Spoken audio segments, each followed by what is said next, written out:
Titin Soemarni adalah bintang film terkenal pada tahun 50-an. Konon, ia adalah artis yang pernah terlibat skandal dengan pejabat dan pengusaha pada zamannya. Titin Soemarni lahir di Surabaya pada tanggal 28 Desember 1930. Namun, ia tumbuh besar di Tasikmalaya. Sedari kecil, ia sudah bercita-cita ingin menjadi bintang film. Pada usia 16 tahun, tidak diduga Titin menikah dengan Mustari, seorang duda berusia 32 tahun yang berprofesi sebagai PNS di Tasikmalaya. Konon, pernikahan tersebut didasari dendam karena kekasihnya menikahi wanita lain. Pada awal tahun 50-an, Titin yang energik berkenalan dengan seorang sutradara bernama Raden Arifin. Saat itu, kebetulan sang sutradara sedang membutuhkan pemeran wanita untuk proyek filmnya yang berjudul Seruni Laju. Titin yang memang berparas cantik lantas ditawari untuk bermain dalam filmnya. Tentu saja Titin sangat senang karena memang itu yang ia cita-citakan. Atas persetujuan Mustari, Titin pun memulai karirnya. Namun sayang, gemerlapnya dunia hiburan menghancurkan rumah tangganya. Titin Soemarni dan Mustari pun bercerai. Dari pernikahannya dengan Mustari, Titin mempunyai seorang putra. Awal karir Titin mengalami pasang surut. Ia bahkan dicoret dari Persari karena bermain sandiwara yang disponsori rokok kretek, meski akhirnya kembali dipakai beberapa tahun kemudian. Film yang dibintanginya yang berjudul Putri Solo tahun 1953, produksi Bintang Surabaya, membuatnya terkenal. Pamornya semakin naik. Ia bermain banyak dalam film layar lebar setelah itu. Namanya menjadi jaminan kesuksesan sebuah film. Bahkan pada tahun 1954, ia dinobatkan sebagai Ratu Layar Perak melalui angket yang diadakan majalah Dunia Film dan Kencana. Ia diperebutkan oleh banyak sutradara karena film-film yang dibintanginya selalu box office. Titin pun semakin sukses dengan mendirikan studio film yang bernama Titin Soemarni Motion Picture. Studio film miliknya menghasilkan banyak film, di antaranya Putri dari Medan, Mertua Sinting, Tengah Malam, Sampah, dan Saijah Putri Pantai. Selain bertindak sebagai produser, ia juga membintangi seluruh film tersebut. Meski mempunyai studio film sendiri, Titin tetap berperan di beberapa studio film lainnya, termasuk bermain dalam film legendaris berjudul Lewat Jam Malam produksi gabungan Vervini pimpinan Usmar Ismail dan Persari pimpinan Jamaluddin Malik. Pada saat itu, Titin benar-benar di puncak karir, bahkan Presiden Soekarno pun menjadi penggemar beratnya. Parasnya yang cantik dengan tahi lalat di atas bibirnya semakin digilai oleh kaum laki-laki. Ditambah lagi dengan karir yang gemilang dan harta yang berlimpah membuat Titin lupa daratan. Dikabarkan ia banyak terlibat cinta dengan para petinggi dan pengusaha. Di antaranya seorang pengusaha kopra asal Minahasa bernama Saerang, Bupati Jombang, dan pejabat dari Bandung.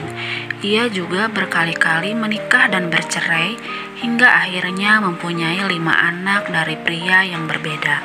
Anak pertamanya bernama Tommy Sarip dari pernikahan pertamanya dengan Mustari.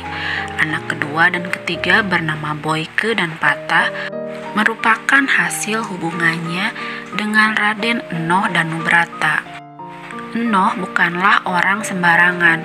Ia adalah Kepala Polisi Komisariat Jawa Barat dengan pangkat Brigadir Jenderal Polisi.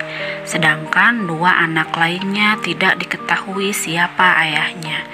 Namun Enoh membantah keras pernyataan Titin dan menolak mengakui hubungannya serta 2 anaknya. Ia bahkan mengadakan siaran pers untuk menyanggahnya.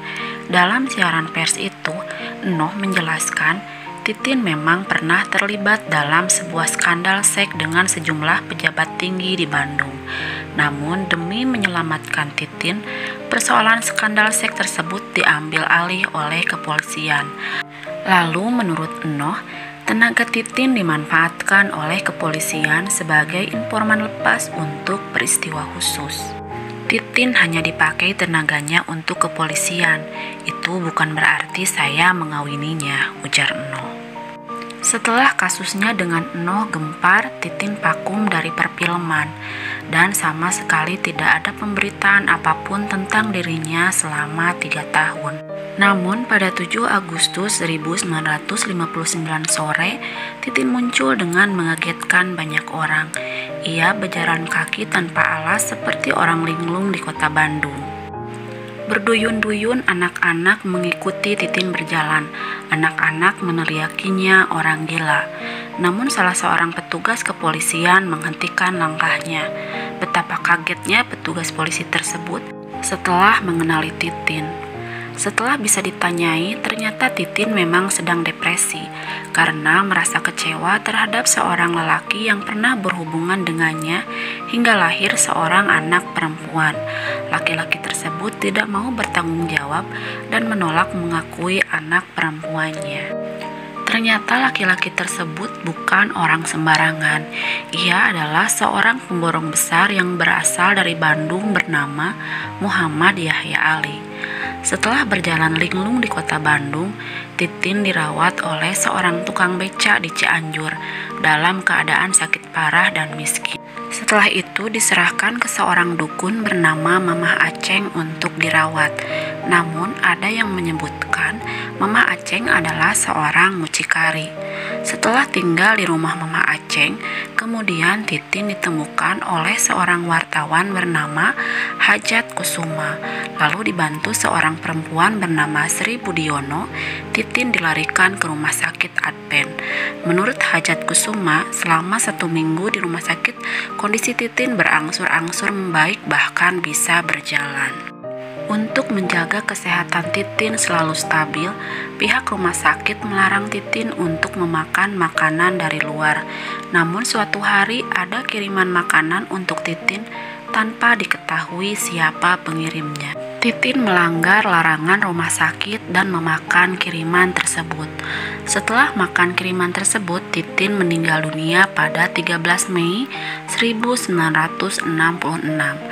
Harian Minggu Pagi menulis, dari penyelidikan dalam usaha menyelamatkan Titin Sumarni, akhirnya ditemukan suatu makanan yang diduga menyebabkan keracunan Titin.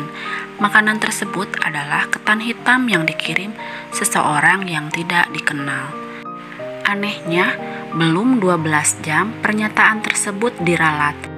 Ralat itu dilakukan usai datang AKP 1 Muhammad Saleh dari Dinas Reserse Kriminal Akri Kobes Bandung.